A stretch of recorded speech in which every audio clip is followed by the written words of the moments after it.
நாம் பார்க்க போவது குரங்கும் முதலையும் கதை. ஒரு காட்டில் ஒரு குரங்கு ஒன்று மகிழ்ச்சியாக வசித்து வந்தது.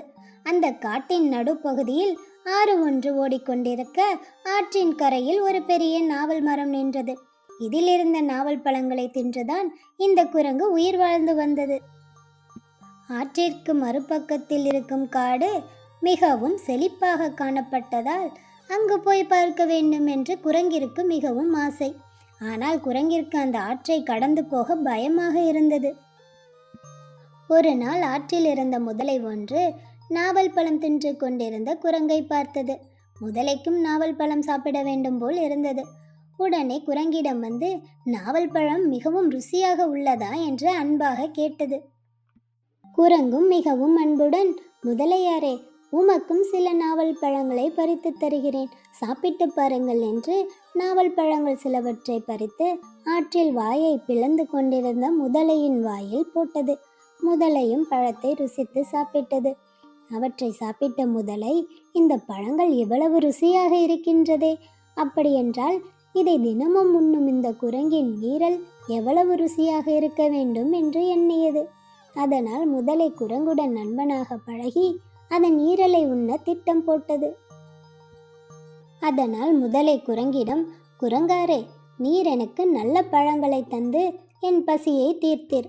உமக்கு நான் ஏதும் உபகாரம் செய்யலாம் என்று யோசிக்கிறேன் என்று கூறியது. அத்துடன் ஆற்றின் மற்ற கரையில் நல்ல பழமரங்கள் பழுத்து தொங்குகின்றன. நீர் அங்கு சென்றால் அப்பழங்களை நீயும் உண்டு எனக்கும் தரலாம் அல்லவா என்றது. அதற்கு குரங்கு, எனக்கும் அக்காட்டை பார்க்க வேண்டும் என்று பல நாளாக ஆசை இருக்கு. ஆனால் எனக்கு இந்த ஆற்றை கடந்து போகத்தான் பயமாக இருக்கிறது என்றது. அதனை கேட்ட முதலை, நான் இருக்கும்போது நீ ஏன் பயப்பட வேண்டும்? இப்பவே எனது முதுகில் ஏறி வா, நான் உன்னை அக்கரையில் சேர்த்து விடுகிறேன் என்றது. வஞ்சக எண்ணம் கொண்ட முதலையின் அன்பு வார்த்தையை நம்பிய குரங்கும் முதலையின் முதுகின் மீது தாவி ஏறி உட்கார்ந்தது.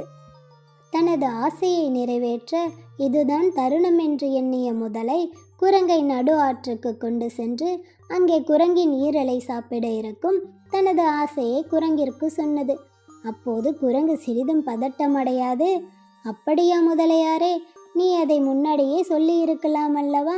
நான் எனது ஈரல் தண்ணீரில் பழுதாகிவிடும் என்று அதை மரக்கிளையில் வைத்துவிட்டு வந்துவிட்டேன்.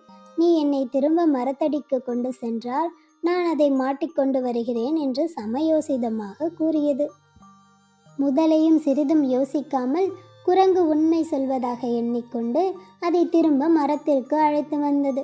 வேகமாக மரத்தில் ஏறிய குரங்கு, முட்டாள் முதலையே, ஈரலை உடலிலிருந்து கலட்டி மாட்ட முடியுமா? உன்னை நம்பிய என்னை ஏமாற்றி விட்டாயே, நியாயமா இது என்று கேட்டது. முதலையும் ஏமாந்து திரும்பியது. குரங்கு தனது அறிவை பயன்படுத்தி முதலையின் தந்திரத்திலிருந்து தப்பித்தது.